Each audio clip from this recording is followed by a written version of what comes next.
E aí, pessoal, essa segunda parte do vídeo estava falando sobre a questão da escassez. Logo, se é uma região que tem pouca água disponível, o que tem é muito valorizado e é aonde vai desenvolver vai percorrer o grande desenvolvimento socioeconômico da região. Aqui eu tenho o Rio Nilo, o Rio Eufrates e o Rio Tigre, ok? Rio Jordão vai estar mais ou menos aqui. A produção agrícola ocorre por meio de kibbutzim.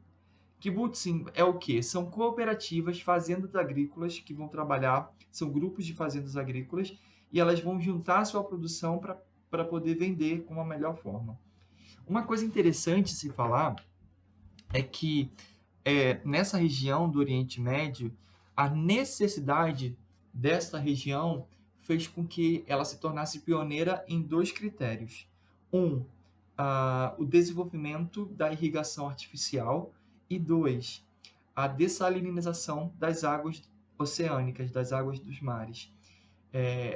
Para vocês terem noção, eu lembro que, acho que um ano atrás, 2 anos, não lembro, mais ou menos, eu estava assistindo o Globo Repórter, falando sobre a grande produção de fruticultura no sertão nordestino, porque o sertão nordestino tem o clima propício para a produção de muitas frutas, só que não tinha a água em abundância. E aí, grupos de fazendeiros latifundiários foram para o Oriente Médio para conhecer esses kibbutzim, para poder ver como que é a produção nessas regiões, porque onde não tem abundância de água para irrigação artificial. Então, eles foram aprender a técnica e para trazer para o Brasil. Ou seja, isso é muito evidente, porque uma área onde eu tenho escassez é muito mais latente a necessidade de criar mecanismos que eu supere essa limitação. Então, essa região ela é bem pioneira e detém os mais modernos métodos de irrigação artificial. Ok?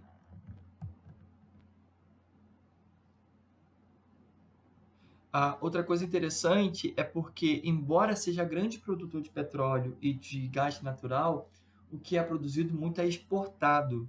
Então, acaba que promove a escassez de produção de energia para a região. E aí a gente cai no ponto negativo, porque é uma região onde eu não tenho grandes rios e eu não tenho, então, quedas d'água. Eu não posso fazer a produção de energia por hidrelétricas. E por ser uma região onde não circula muito vento, essas duas fontes alternativas, que é a hidrelétrica e a energia eólica, a gente não é possível desenvolver com facilidade nessa região. Entretanto, tem algo que tem em abundância, que é a radiação solar.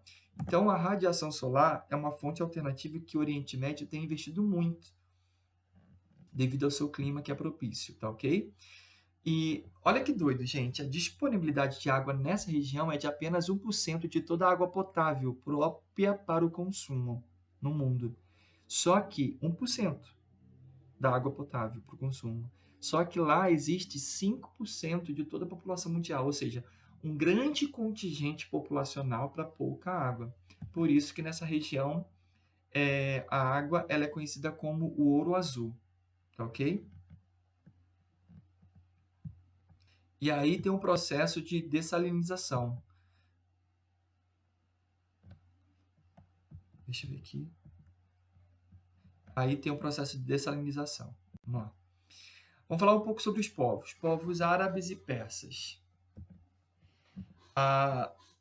Os árabes são em maior quantidade, em grupo étnico, que vai ter aqui em laranja, eu tenho os árabes.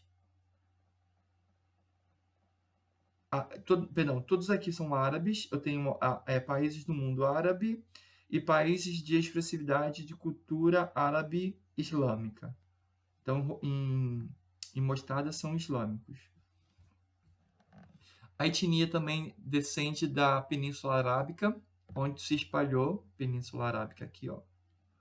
Península Arábica surgiu aqui e se espalhou por toda parte do mundo, principalmente no norte da África. Os persas já são povos que são oriundos da miscigenação indo-europeia, ok? Chegando no atual Irã em 1500 a.C. Aí uma coisa muito interessante, como eu falei para vocês, que é uma região aonde eu tenho uma grande, não botei o cronômetro, uma grande, um grande mosaico étnico-cultural religioso. Existem 3 religiões que elas coexistem entre si, que tem a grande parte dos aspectos são comuns. Por exemplo, o islamismo, o cristianismo e o judaísmo, que são as maiores religiões do mundo. Eu fiz aqui um gráfico para vocês, um quadro, para vocês entenderem a diferenciação. Aqui eu tenho os princípios e eu tenho aqui as religiões, cristianismo, judaísmo e islamismo. O Deus para o cristianismo a gente chama de Deus, o judaísmo Jeová e para o islamismo é Alá, ok? Só um detalhe, gente. Islamismo é uma religião, árabe é uma etnia. Nem todo árabe é islâmico, ok? Muçulmano é quem segue a religião islâmica, tá? Não confunda isso. Não é porque você vai ver um árabe que diz, ele é islamista. Não. Existem árabes que são judeus, existem árabes que são cristãos, N outras religiões. O fundador do cristianismo, Jesus Cristo, por isso que recebe o nome de Cristo, cristianismo. Do judaísmo é Moisés, ok? Para o judaísmo, Jesus Cristo foi apenas um grande líder religioso, então acaba que sendo o seu maior líder foi Moisés, e para o islamismo, Maomé. O texto sagrado para cristãos, a Bíblia Sagrada, para o judaísmo, a Torá, e para o islamismo, o Alcorão, o Corão. A cidade sagrada, todos eles vão ter, aqui que está a semelhança, todos vão ter Jerusalém como sua cidade sagrada, só que por perspectivas diferentes, ok? Jerusalém aqui para o cristianismo, porque é a cidade onde Jesus nasceu, aqui a cidade do rei Salomão. E aqui também tem a Meca e a Medina, que são templos, são regiões sagradas para o islamismo. O templo, sinagoga para o cristianismo. Ah, não, aqui é o contrário, gente, desculpa. Vou até mudar aqui, para que não tenha confusão. Aqui é o contrário, perdão.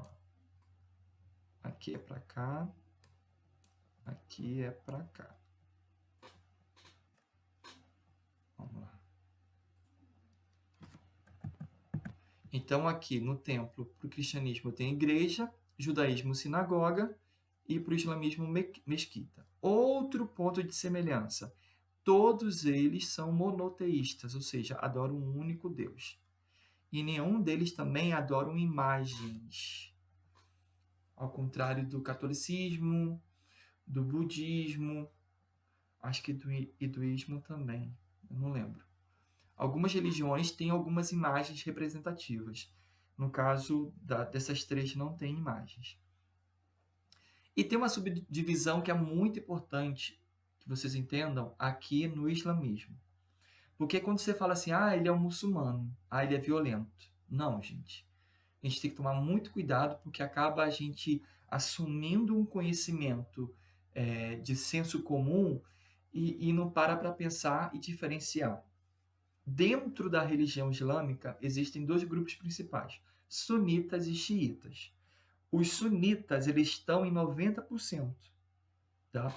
Os sunitas, eles acreditam e defendem uma liderança religiosa indicada pelo povo, por meio da eleição. Só que os xiitas não. Os xiitas, eles são em menor quantidade, 10%.